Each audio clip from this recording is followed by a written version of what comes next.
Regarding the importance of being a vegetarian or not and the spiritual path, actually in India, it was Buddhism that, because of Buddhism, that more people in India today are vegetarian.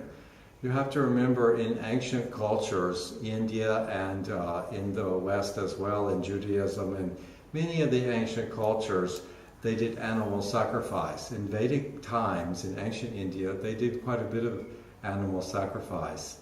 And later, because of the Upanishads and the direct teachings coming from the Upanishads, and especially because of the non-violent stress of Buddhism and Jainism, that India went much more towards vegetarianism.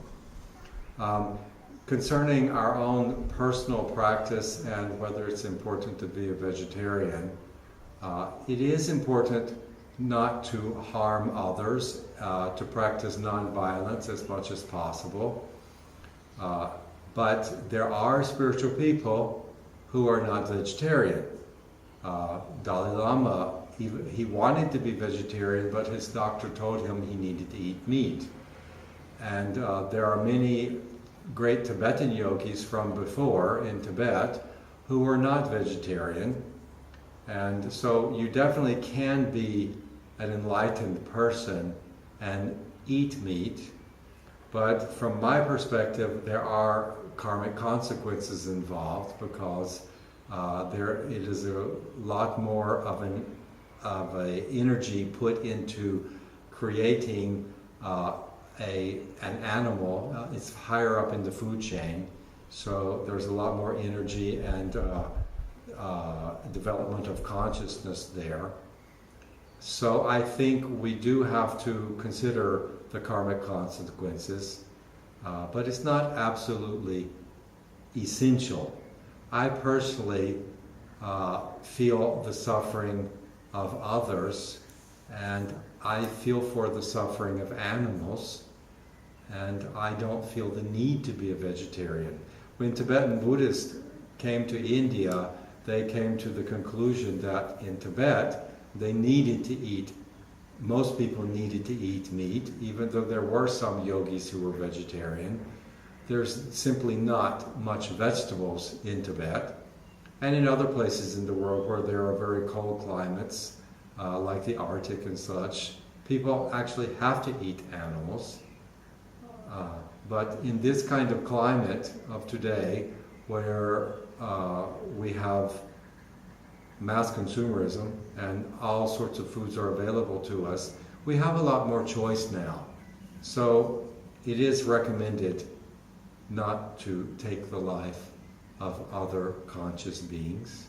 Of course, plants are a being also, but they're much less evolved, and they don't have a mind, so the experience of pain is maybe only on a reactionary kind of level. I recommend as much as possible not to eat animals. Also, we have to think about the environmental consequences of eating animals. The beef industry is one of the main sources of the destruction of the planet, of the ecosystem. And I think it's 4 times as much grain can be grown than the amount of meat that is grown on that piece of land. So we could, if we stopped the beef industry and stopped eating at least red meat, mammals, then we would be able to feed the whole planet. Also, in olden times, hunter and gatherer societies many times did large-scale slash and burn methods. So the method of destroying large areas to flush out animals is a very ancient technique. And a lot of times we romanticize Aboriginal cultures and ancient cultures, saying that they live much more in harmony.